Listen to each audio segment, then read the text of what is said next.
નમસ્કાર મિત્રો, આગળ તમે જે દ્રશ્યો જોયા, હવે એવું લાગે કે ખેડૂતો પાસે આ અંતિમ વિકલ્પ રહ્યો છે. કારણ કે સુરેન્દ્રનગરમાં, મોરબીમાં, દ્વારકામાં જે રીતે ખેડૂતોની સાથે વર્તન થયું અને ખેડૂતો પોતાના જ ખેતરમાંથી જે રીતે બહાર કાઢવામાં આવ્યા, એ થયા બાદ ખેડૂતોએ જેટલો પણ વિરોધ કર્યો એમાં તેમની ઉપર જ લાઠી વરસી છે. પોલીસ છે એમની કામગીરી પણ ખેડૂતો ઉપર જ થઈ છે.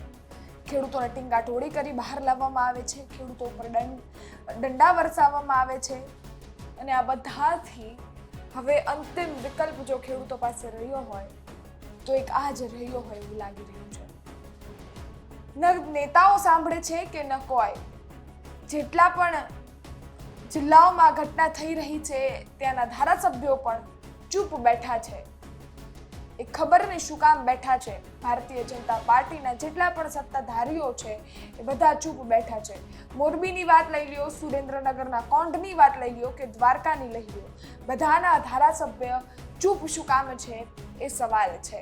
ખાલી ધારાસભ્ય જ નહીં, બીજા જેટલા પણ ભારતીય જનતા પાર્ટીના ચૂંટાયેલા લોકો છે એ બધાની ફરજમાં આવે છે કે ખેડૂતોની બહાર આવી ઊભા રહે.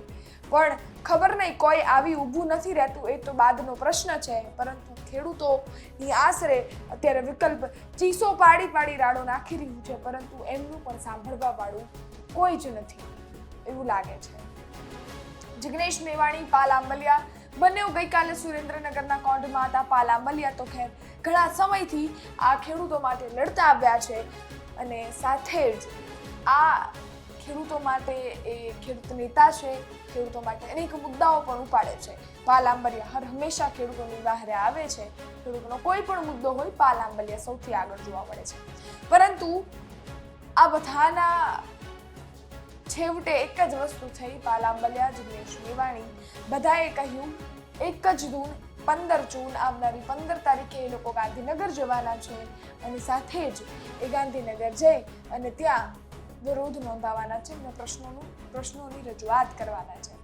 આગળ તમે જે રામધૂન જોઈ, આગળ તમે જે દ્રશ્યો જોયા એ મોરબીના છે. મોરબીના લોકો, મોરબીના ખેડૂતોની સાથે જે વ્યવહાર થયો તો તમને મને બધાને ખબર છે. જે રીતે એ મહિલાઓ, જે વૃદ્ધ મહિલાઓ પર પણ પોલીસની લાઠીઓ વરસી હતી એના દ્રશ્યો તમે ને મેં બધાએ જોયા છે. જે રીતે દ્વારકામાં પોલીસનો હાથ ખેડૂતના ગળે સુધી પહોંચી જાય છે એ દ્રશ્યો પણ તમે ને મેં જોયા છે. સુરેન્દ્રનગરમાં ખેડૂતોના ખેતરના તાળા તૂટી જાય છે એ પણ તમે ને મેં જોયા છે. અને સાથે જ ટીંગાટોળી કરતા ખેડૂતોને જે રીતે બહાર લાવવામાં આવે છે એ દ્રશ્યો પણ તમે ને મેં જોયા જ છે. આ બધા દ્રશ્યો જોયા બાદ એક સવાલ થાય કે આપણે જેનું ખાવાનું છે એની સાથે જ આ રીતનું વર્તન શું કામ થઈ રહ્યું છે.